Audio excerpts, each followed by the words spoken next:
That teacher is discriminating against your child, and something needs to happen to that teacher. It's sitting pretty, baby. What is up, y'all? It's your girl Lolo, and we've got another message to my loves.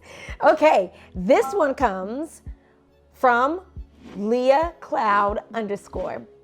And the question is, my son's teacher says his cane gets in the way.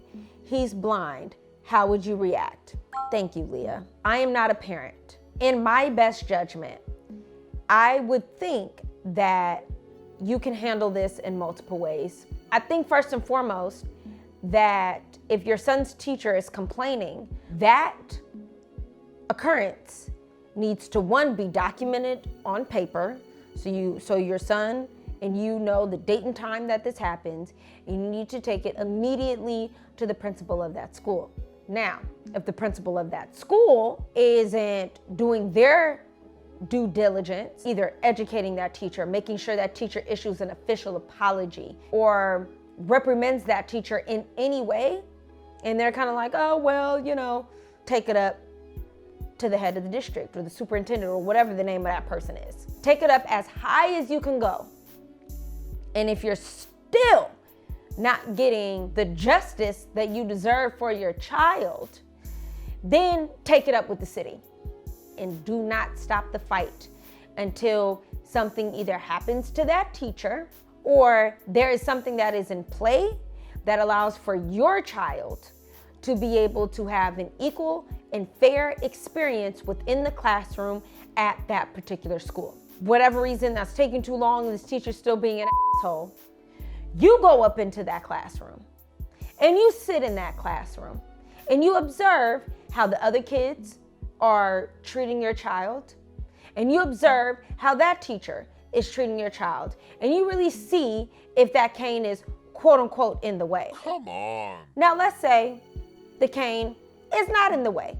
You have visual evidence of yourself of saying, teacher, you're wrong, you're out of pocket, and you're over exaggerating. That cane is not in the way. And then you go and take that up to the principal, to the district, to the city, and whoever the hell else is gonna need to hear that this teacher was out of pocket and discriminating against your child. Another reason for you to go in that classroom is because if for whatever reason the cane was in the way, quote unquote, you will be able to teach the children in the classroom and that teacher how they can maneuver around his cane in order for him to have an equal and fair experience. Because I can only imagine that as a child with a cane, because he is blind, there's no way that that cane is that much in the way that it is truly causing a disturbance. One of two things either needs to happen. The people that are in that classroom need to learn how to work around the cane because the cane is there and it doesn't need to move. Or if for whatever reason, because of laws and fire hazards or whatever the case is, the cane is in the way, you can be in the classroom to say, okay, my son needs his cane on this side of him or in front of him or wherever. He needs his cane in this particular position. How about we move his desk to this part of the room? Therefore, his cane is not causing a fire hazard or whatever the case is. Again, I doubt that it is, but just having to think about it this way. You can now move him to a certain part of the classroom where he is amongst the children in a fair way, socially, as well as being able to get the education that he needs and has his equipment that he needs by him. And that way, there is no more disturbances, which it's not a disturbance, but what the So yes, so that way you can go in there and you can educate and you can advocate for your child. That teacher is in the wrong. That teacher is discriminating against your child, and something needs to happen to that teacher.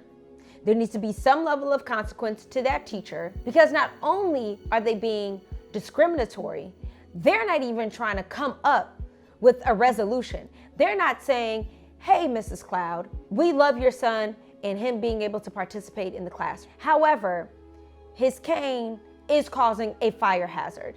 and God forbid something does happen in the middle of the school, we're not sure how to navigate around him and with him. Can you help us make the environment more accessible to your child so that way he can continue to feel comfortable within my classroom and the kids will know what to do as well within the classroom? She's not asking you for that. She's just saying, oh, his cane is in the way. Not cool, not cool. So you as the parent, you have to advocate for your child like nobody's freaking business. And it don't matter how quote unquote crazy, wild, off the chain, uncooperative you look, it don't matter, because people need to learn this stuff. The reason why children who have disabilities or young kids or teenagers with disabilities grow up to be adults that are able to navigate this world is because they have the strong backbone of their parents. So you have to advocate for your child like nobody's business. And it don't matter how much pushback you get, you keep pushing forward for your child, because that is what needs to happen. And if you need to get other parents with children with disabilities on board to help you out, if you need adults with disabilities in your cities to come help you out, if you need to reach out to services and resources and local services and local resources in your city, in your state, then do what you have to do, because that is not okay behavior from your teacher. I hope that helps. And I hope that although I am not a parent, that what I had to say is helpful to you. If anyone else has any other recommendations for Leah, for her son, please leave it in the comments below. Reach out to her on Instagram, direct message, and let her know what she can do and how you can help should this ever happen again, or if this has not been resolved since this particular incident. All right, y'all, I hope that helped. Leah, you're my girl, so holla at me anytime. But thank you so much for submitting that question, because it's important and imperative for people to know the importance of parents' roles in their children's lives and the development of their children as they grow into teenagers and adults throughout society, especially with them having a disability. Make sure you submit next time for a message to my loves. Peace.